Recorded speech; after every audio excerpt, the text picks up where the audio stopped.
Afternoon. Welcome to the first episode of Bleacher Talk, the only talk show on Bleachers. I'm your host, not Franz, and let's get this thing rolling. Today's first guest is Coltin G. He's in the process of publishing his first book. He's a very chill guy, very relaxed, and super down to earth. Come on, Coltin, get over here, man. What up, bro? What's going on, my man? How are you? What's going on? It's going well. Good to see you, dude. Oh, man. What's up, man? What's up? Nothing much, just another beautiful day in paradise, right? Of course, man. Yep. Oh, man. Well, first question off the bat is just a little backstory about yourself to the viewers. That's it. Yeah, absolutely. So right now I'm currently in the process of publishing my debut novel. I actually just got back from New York City a few weeks ago, where I pitched the manuscript to about 10 different agents and senior editors, and 2 of them requested a full submittal of the manuscript. So that's big time, bro. Thanks, that's big man. time. I'm excited, dude. I'm looking at a potential contract and representation, so it's exciting stuff. And yeah, so with regards to that, I had been writing the book for about 4 years. So I mean, this has been a long process. It was like an evolution up to this point. Now, like, what gave you the drive and fire to like pursue that? Because like 4 years ago, if you told me that you're writing a book, I would have been like, what? Like, so what gave you the mindset to approach this? Oh, absolutely. Well, that's a great question, dude. I was a college athlete like you. We actually played ball together back in the day. And you know, positive thinking, which is what we were talking about earlier, it really is like the core, you know, the heart of everything that I've done.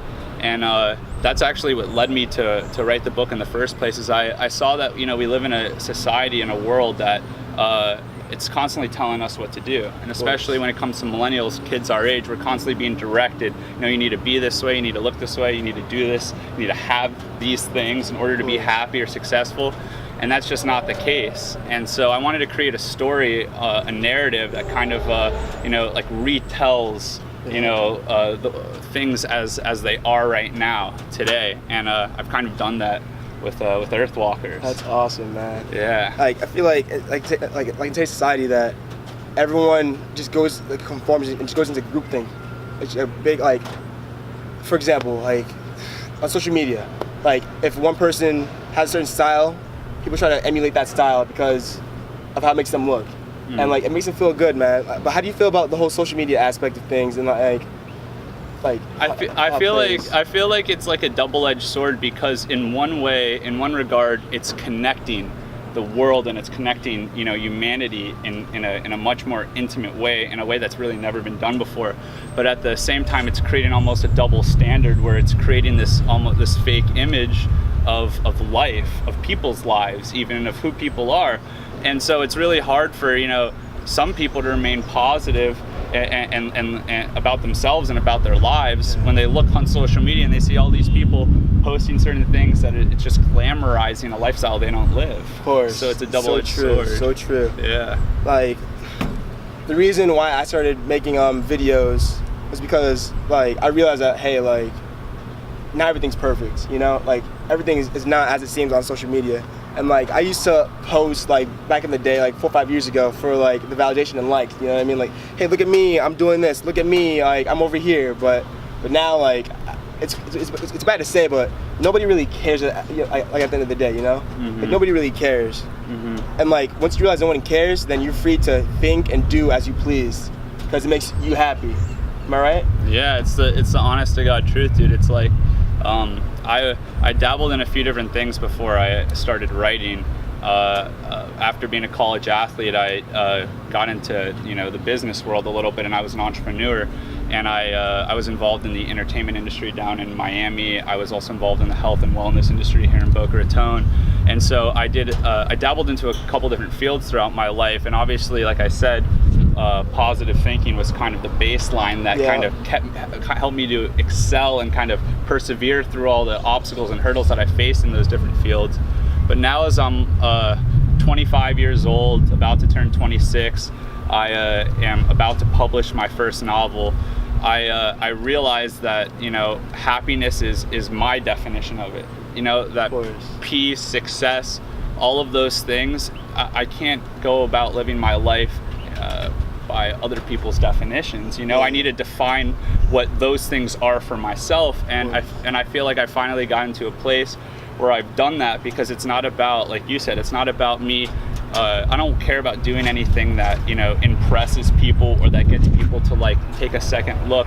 I do things that I feel are fulfilling or are expressing me and what I really want the world to see. That's you know, big. That's big, man. Yes. Big. So it's definitely, it's all about, like, at the end of the day, it's all about just like knowing yourself to the degree where you keep your integrity and you keep your character and you live your life based off your own morals and your own principles, and you don't let anybody push you or you know, manipulate you into believing things are a certain way. Of course. You know? And like nowadays that's very hard, because like some kids, like that's how they're raised, you know what I mean? Like the parents telling them do this, their friends telling them to do that, like all these things that like add up on someone's conscience, and it really like messes them up.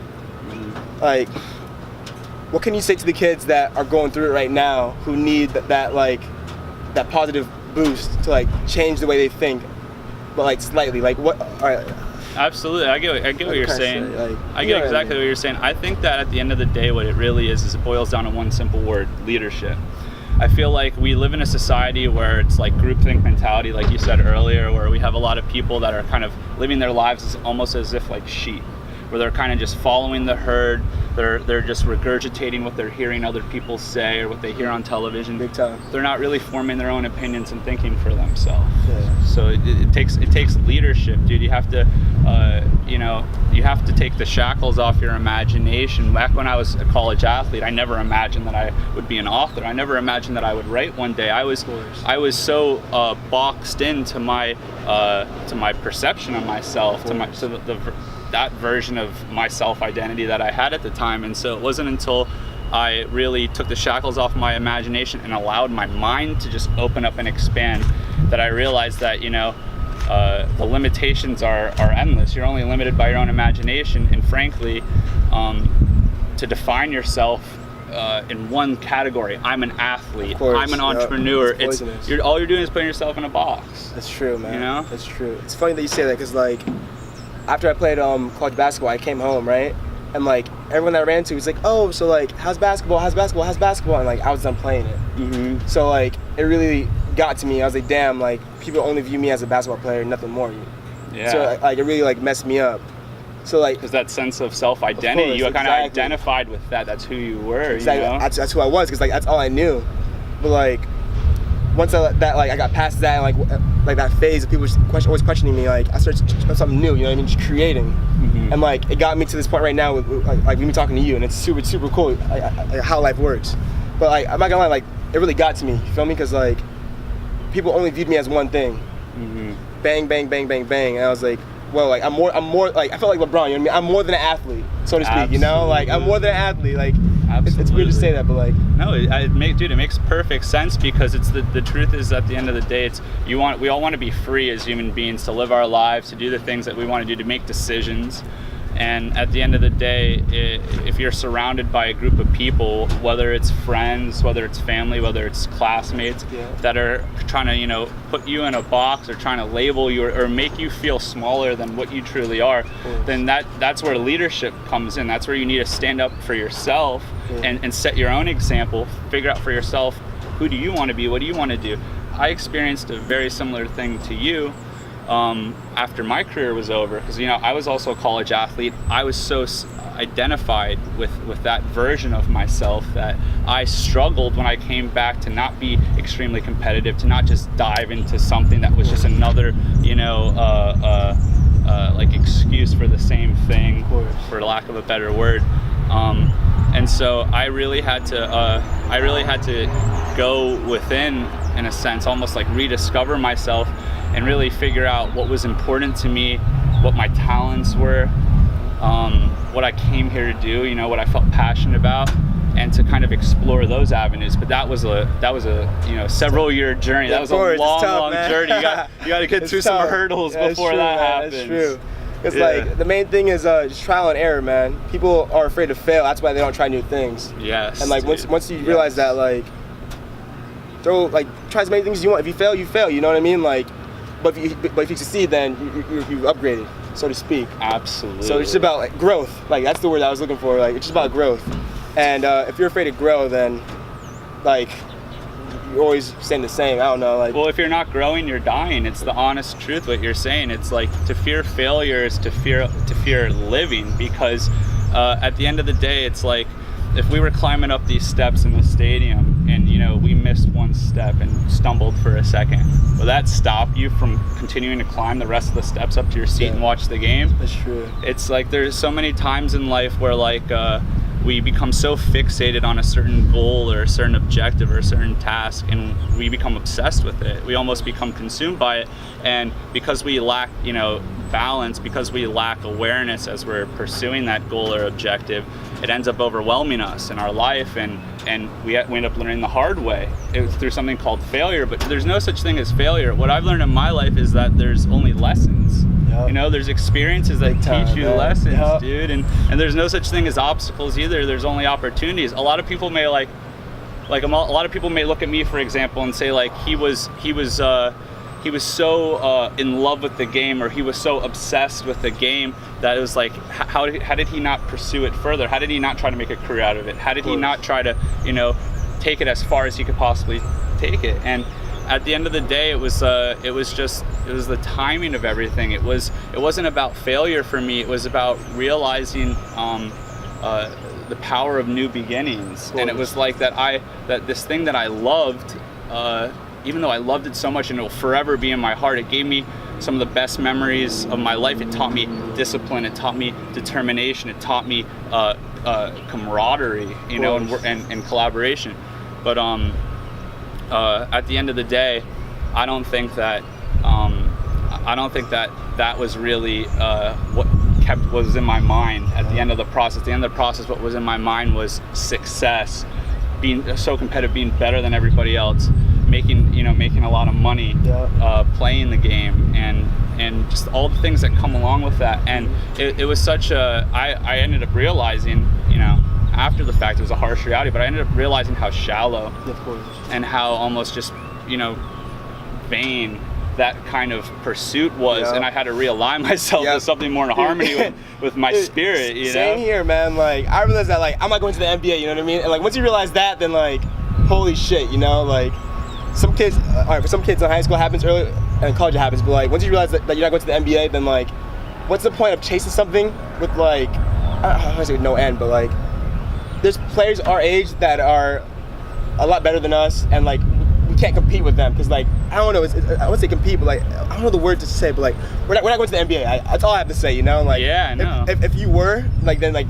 dude, do it. But like if you're just good enough, like just to be good, like rec or like at a park, then like just keep it like that. And like once you know that, then like try something else, Absolutely. And like I realized that, bro. Like I'm not going to the NBA, bro. Like I'm like what, like 5'11", bro. Like well, it makes sense what you're saying too, because it's like we have to realize, as especially at our age now as young adults, we have to realize that just because we dreamed one thing and that dream didn't come to fruition doesn't mean we should stop dreaming. Exactly, bro. A lot of people do that, and they end up settling for mundane, boring lives, and that honestly is a waste of a life. Of course. It's killer. It is, because you're throwing away infinite opportunity just because one street has a roadblock on it. Does that mean you're gonna turn your back on all the other like million avenues that are around exactly, you? Man, exactly. So like that's big time, man, because like people know that, but people are just afraid to just go ahead and do like what they want to do, man.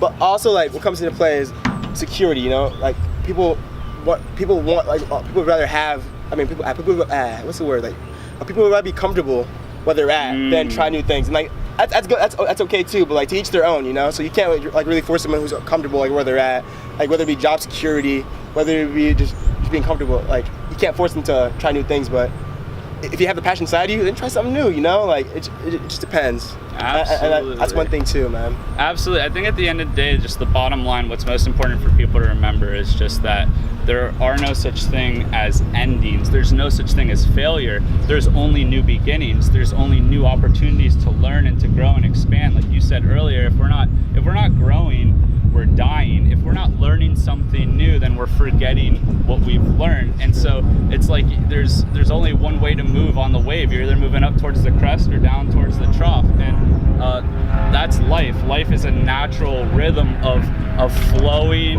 and ebbing, and there's ups and there's downs. But it's about, at the end of the day, going within and not only being positive and clearing out all the clutter in your mind, all the negativity, all the I can't do this or I can't do that, and for whatever reasons it may be, but to clear all that out there, really find silence in your mind, which is hard for people a lot of days, but find silence through meditation, through yoga, whatever it is. Find that inner peace and that inner clarity so that you are clear-minded, so that you can visualize where you want to go, you can visualize what you want to do, and then you could figure out how to pursue it and how to get there. Because at the end of the day, imagining or dreaming up what you want to do or the destination you want to reach is just half the equation. The other half of the equation is actually executing. Of course, it's getting setting there. plans, setting goals. Like, exactly. Take a stare, man. Like tiny victories, and like people don't celebrate those enough. Tiny victories, man. Tiny victories. Like, it's weird. Like, it's like people will achieve a goal, and like they wouldn't celebrate because like, oh, like it's whatever, but like no, celebrate it, man. Like whatever it is, like dude. If you get an A on a test, whatever, I don't know, like with school, like if you like meet someone, I don't know, like, just celebrate your tiny victories, no matter what it is. No matter what you're doing, just celebrate it, man. Absolutely. And like once you appreciate those, and like they'll stack up into more and more victories, and then boom, you'll reach your goal. 100%. So like, that's what I believe, man. 100%, dude. So it's the honest to God truth, because on like a side note, when you really start delving into like what you want to do with your life and who you want to be, you have to, that comes second. What comes first is realizing, what am I? What are you? Not who you are, not your name, not this image that other people see, not how the world, your family, your friends see you, but what are you inside, in your inner world, in your mind. They always say that it's long been said the mind is the bridge between the body and the spirit. So, you have to really go within first, and you have to do the inner work, and that's going to take time. You have to be able to clean out what's toxic and what no longer serves you, and that could be in the form of thoughts and feelings and ideas and beliefs. And once you do that, then you're really free to start creating, to start manifesting. And it is about those little victories every day, because Rome wasn't built overnight, Apple wasn't built overnight, Harry Potter wasn't written overnight. It took J.K. Rowling 7 years to do it and get it published. I mean, there's the greatest things that our society like holds dear, of course, were things that took a lot of time and energy and effort. And so every single person is that same way. You're that same way. I'm the same way. We require a lot of time and energy and effort that we need to spend on ourselves, focus on ourselves, healing ourselves, so that we can, reposition and repivot ourselves in our life and continue on our new course. There are no endings. There's no such thing as failure, just new beginnings. But what are you going to do with that new beginning? Exactly, man. Exactly. That matters. Square one. And like what you're talking about, people in society today, man, we value like instant gratification, like that. Because like with social media and like with comedy and this and that, like it's like that, It's like, oh, that's funny. Next thing. That's funny. Next thing. Like we have short attention spans, man. But like that's one thing that, like where we have to like reprogram our brains to like think of the long term, instead of the short term. Because like it's a bigger picture. Like it's bigger than you and I. It's bigger than this. It's just bigger than everything, man. Like. And the reprogramming is like key. That's like such an important thing. It's kind of what I've been hitting at. But when you talk about reprogramming your mind, it's like the same thing as reprogramming your body. For example, if you're very weak in your legs and you can't squat, you can't bench, it takes a lot of work for you to not only learn the proper form and the proper technique in order to start benching or start squatting. But at the end of the day, that's only half the equation. You still have to get flexible, you still have to stretch, you still have to become more comfortable and more aligned within your body in order for you to end up reaching those goals and doing those things. And so it's just as much as the seen things, it's as much as, you know, the physical, visible, you know, grabbing the bar, getting in technique, squatting.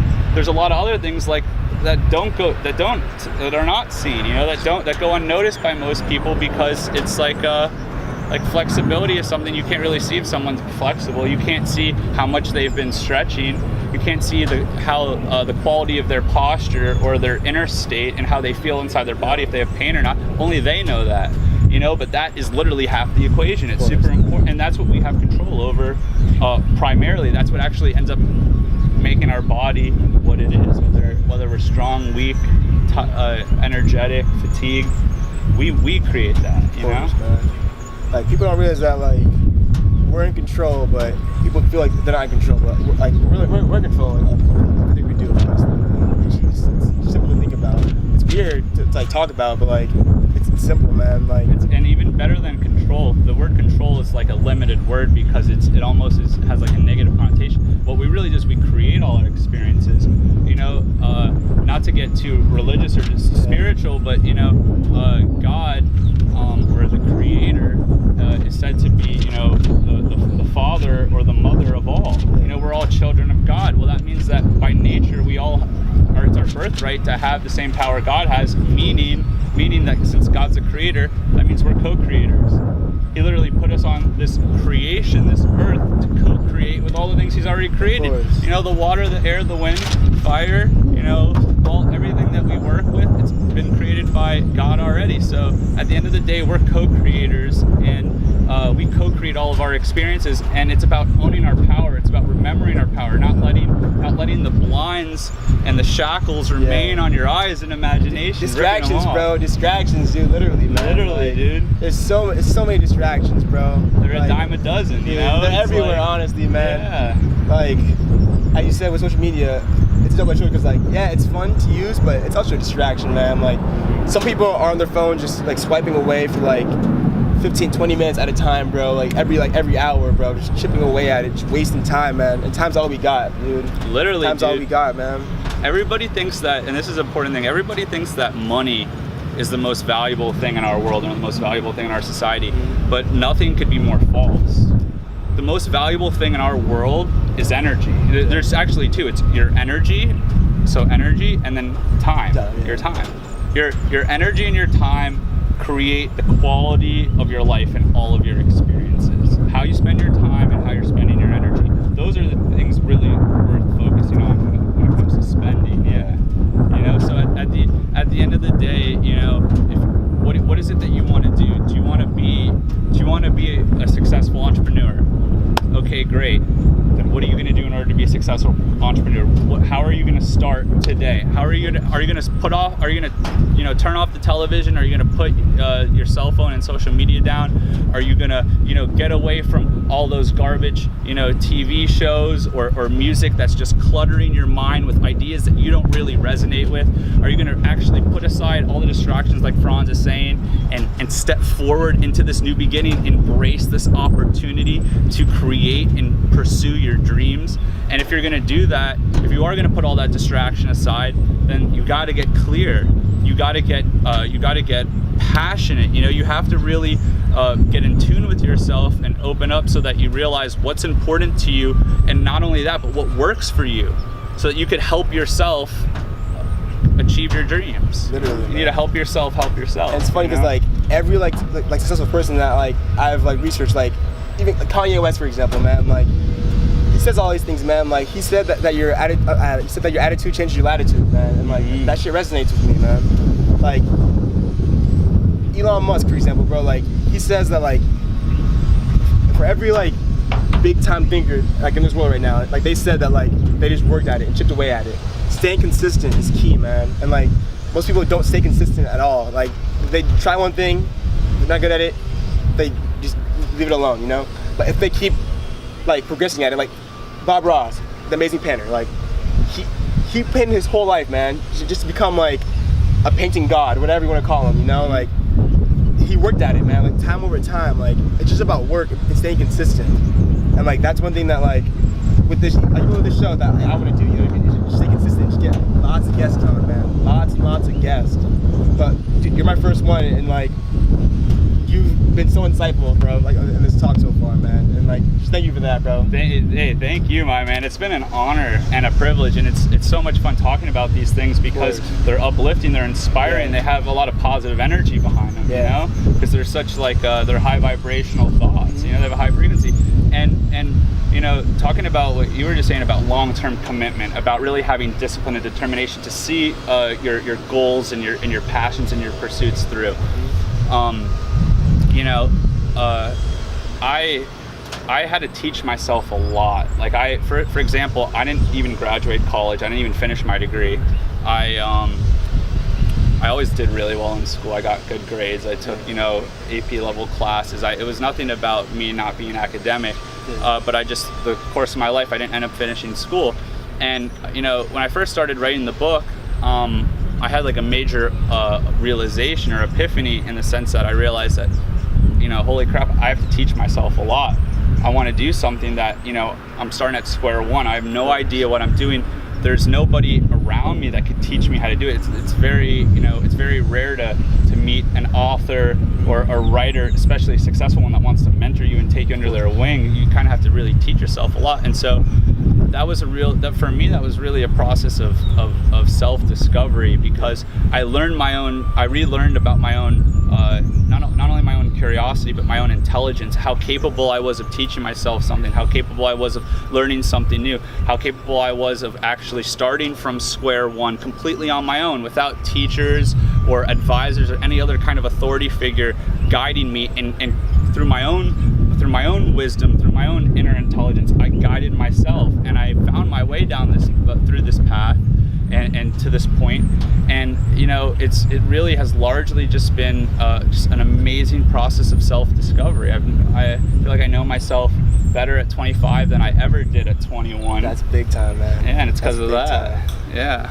Well, any last words, man? Because the show's almost over. Anything you want to say? Oh man, anything else? No, I just like thank you so much for having me on. This has been so much fun. Thank you for coming on, bro. It's not about that. Thank you for coming on, bro. Seriously, bro. Thank you.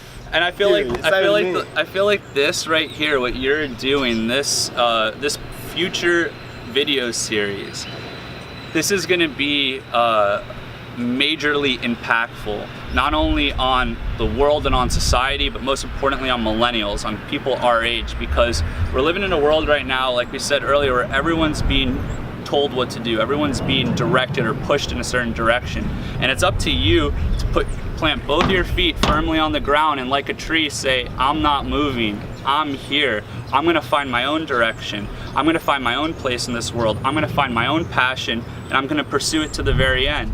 And I guarantee you, if you do that, like what he's doing here, you're gonna inspire people that you never met, people that you may have never even spoken to before, people you can't imagine. And when you inspire those people, you're changing their lives.